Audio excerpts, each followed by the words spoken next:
उपचुनाव से पहले लगातार एनडीए की तरफ से समीक्षा बैठक जगह जगह की जा रही है।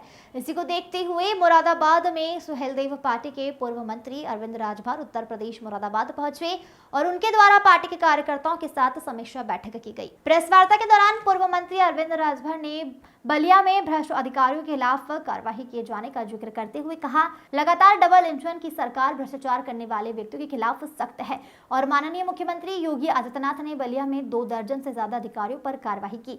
यदि इस प्रकार की जानकारी किसी जगह होती तो सख्ती से कार्रवाई की जाएगी। मुरादाबाद से मनरेगा में चल रही धांधली की शिकायत प्राप्त हुई है, जिसकी जानकारी राज्य पंचायत मंत्री ओम प्रकाश राजभर को दे दी जाएगी। इसी को लेकर सख्ती बढ़ाते हुए कड़ी कार्रवाई भी की जाएगी। जिस प्रकार से एंटी करप्शन टीम सक्रिय की गई है, यदि कोई अधिकारी या कर्मचारी आम जनता या फिर किसी भी व्यक्ति से घूस मांगता है या फिर भ्रष्टाचार करेगा तो हमारे मुख्यमंत्री योगी आदित्यनाथ बिल्कुल भी उसको बख्शेंगे नहीं। सुहेलदेव पार्टी के पूर्व मंत्री अरविंद राजभर ने विपक्ष पर हमला करते हुए कहा कि विपक्ष है तो आरोप तो लगाएगा ही, इन चीजों से एनडीए के गठबंधन पर कोई फर्क नहीं पड़ने वाला। उपचुनाव में 10 की 10 सीटें एनडीए के खाते में जाने वाली है। अखिलेश यादव लगातार कटाक्ष कर जनता के बीच दूरियां पैदा करने की कोशिश कर रहे थे, लेकिन नाकामयाब साबित हो रहे हैं। दिल्ली में माननीय प्रधानमंत्री नरेंद्र मोदी के नेतृत्व में उत्तर प्रदेश के मुख्यमंत्री योगी आदित्यनाथ एवं उप मुख्यमंत्री केशव प्रसाद मौर्य एवं उप मुख्यमंत्री ब्रजेश पाठक और उत्तर प्रदेश अध्यक्ष भूपेंद्र चौधरी बैठक में उपस्थित होंगे।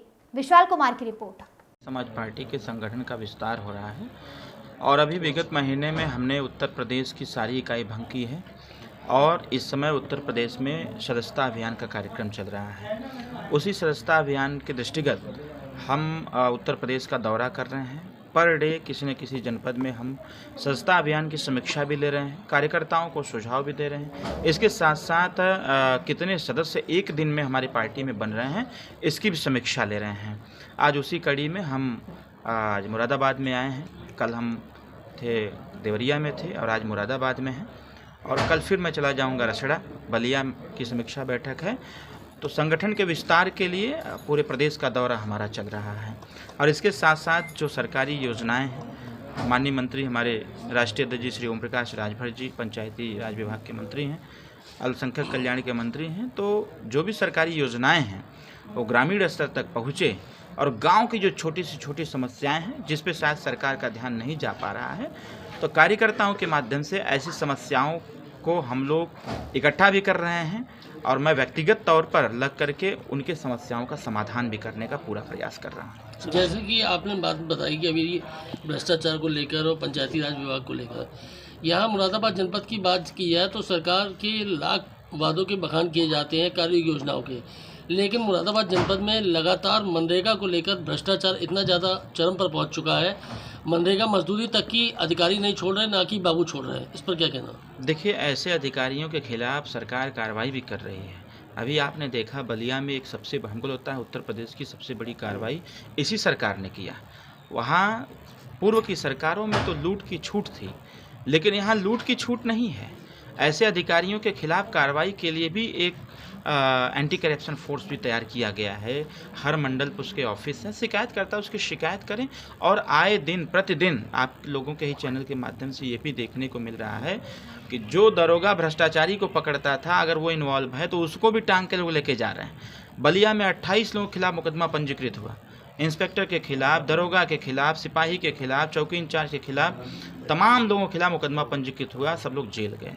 तो ऐसा प्रकरण संज्ञान में मुरादाबाद से भी मैं पिछली बार जब आया था तो कई ऐसे प्रकरण मेरे सामने आए थे। इमीडिएट हमने उसका समाधान भी करने का प्रयास किया था। मैं तो अपने कार्यकर्ताओं से यह भी कहता हूं कि अगर इस प्रकार की समस्याएं कहीं पर भी हो तो उसको हमको बताने का काम करें, जिससे कि उस पर हम त्वरित एक्शन लेकर के ऐसे लोगों के खिलाफ शिकायत करके और कार्रवाई कराने का भी बंदोबस्त करें। जैसे कि पंचायती राज विभाग की ही बात की जाए तो मुख्य विकास अधिकारी को पूरा संज्ञान होने के बाद भी वो किसी भी भ्रष्टाचारी के खिलाफ या अधिकारी के खिलाफ कोई कार्रवाई न करके मौन रहकर वहाँ ऑफिसों में डीलिंग हो जाती है। देखिए, इसका संज्ञान अभी हमारे पास नहीं आया था। अगर आप के माध्यम से ऐसा प्रश्न है तो मैं इसको संज्ञान में लूँगा और उसमें तो एक ही नीति है, वो चाहे कर्मचारी हो, चाहे अधिकारी हो या फिर कोई भी हो, जनप्रतिनिधि क्यों ना हो, जो निर्वाचित होकर के आया है, अगर उसके द्वारा इस प्रकार की स्थिति उत्पन्न की जाती है तो उसके खिलाफ कार्रवाई होगी। ऐसा मामला आपके माध्यम से संज्ञान में आया है। मैं आज इस पे बात करूंगा और बात करके ऐसा जो भी शिकायत होगा, हम तो शिकायत पत्र चाहते हैं कि ऐसा शिकायत पत्र हम लोगों को प्राप्त हो जिससे कि ऐसे लोगों के खिलाफ जांच करा करके दंडात्मक कार्रवाई कराई जाए। इसके लिए तो किसानों ने आंदोलन भी किया था, विकास भवन का घेराव भी किया था भ्रष्टाचार को लेकर 3 दिन पहले ही। देखिए, इसका संज्ञान अभी पंचायत राज विभाग माननीय ओम प्रकाश राजभर जी के पास नहीं गया है। लिखित तौर पर कोई रिपोर्ट पहुँचे तो फिर उस पर मैं कह रहा हूँ ना, कोई लिखित रिपोर्ट दे, कोई लिखित शिकायत करके हमको दे। मैं विश्वास दिलाता हूँ कि अगर ऐसी स्थिति होगी तो इसकी मतलब त्वरित जांच कराई जाएगी।